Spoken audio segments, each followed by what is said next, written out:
Now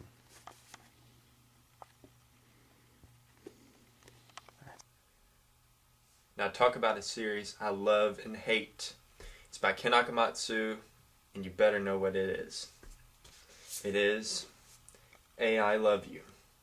It's a really good series if memory serves, but before I get on with the review, I'm going to sit down and read through the whole series just to refresh my memory. Maybe look over it. Maybe not read quite through all of it, but I'm going to bring my memory back. So let me sit down and read all this, then I'll be right back.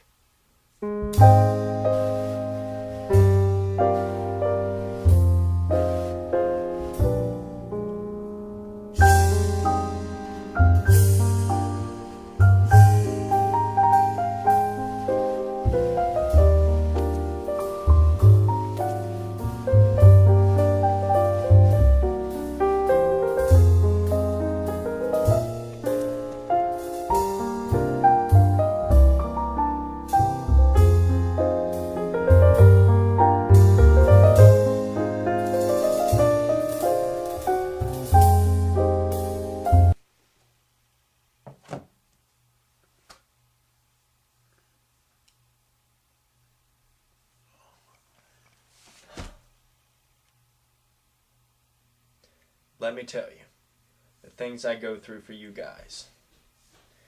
I'm probably not ever going to read it again. No. Well, maybe the first, second, and maybe the last two books, but the rest of them, they're probably just going to collect dust on my shelf from now on. Let's get on with the review. First volume, super great concept. I'm guessing Ken Akamatsu was going for girls coming out of computers. How much better can it get? I mean, what man or boy has never dreamed of a character or person on TV coming out and they live together happily ever after, right? Who hasn't dreamed of that? I have. I'm going to be bluntly honest, I have. I'm in love with Senna from Bleach. But that's totally off topic. Keep that down low. So yeah. Basically, it starts off, loser guy, just like all of Ken Akamatsu's works, basically, and a lot of other Japanese works start off with a loser guy. He goes home, computer program, which is number 30, which is Santi, which is her name. Lightning strikes, she comes out of the computer somehow randomly, and it carries on from then. But the first book is really good. You meet this guy, I think his name was Peter 4. They fight him like 3 times before they beat him. And it's in the first book. They only fight him the first time in the first book. It was good. It was really interesting. Get on to the second book. It was pretty good for the first bit. Then 20 came along. Program number 20 came out and stirred up things a little bit, which was nice. It was really good, but then it started getting repetitious. It started having a lot of repetition. Then book 3, it was okay, not too bad. Book 4, when 40 Shan comes along, makes it a little better. But then it just starts repeating, and everything's just so predictable with this series. It's just the way you would expect it to go. There's not a lot of depth to it. Everything's so predictable. Then you get along to this series. There's a lot of fan service in the series, which anyone that's read Ken Akamatsu's work would know that. But it's pretty good. Not bad, not good. Kind of in between. And it just carries on and on.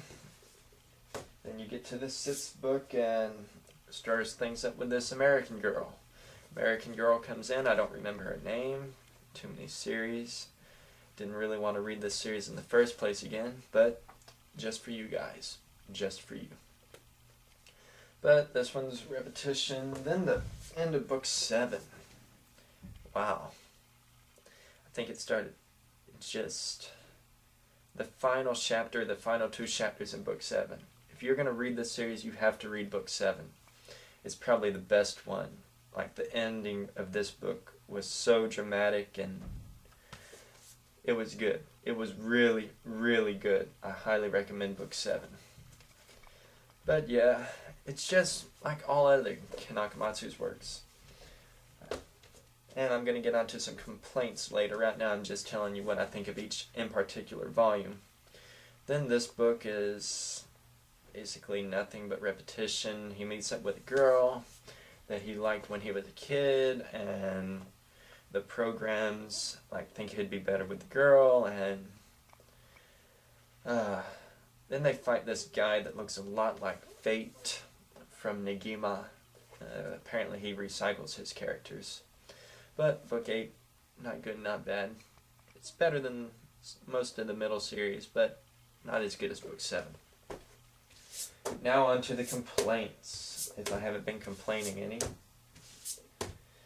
Biggest complaint, right off the bat. See this artwork on the front? Yeah, it looks pretty good, don't it?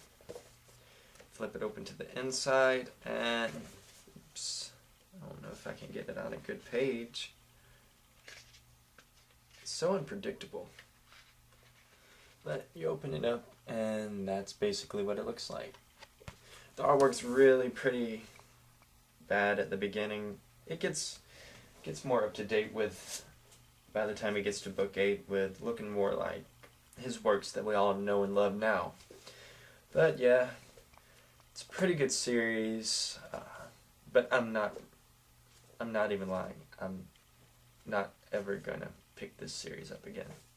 It's a series that you buy, you read through once, and it's good. It's not bad reading through it the first time, but if you read through it the second time, it's just...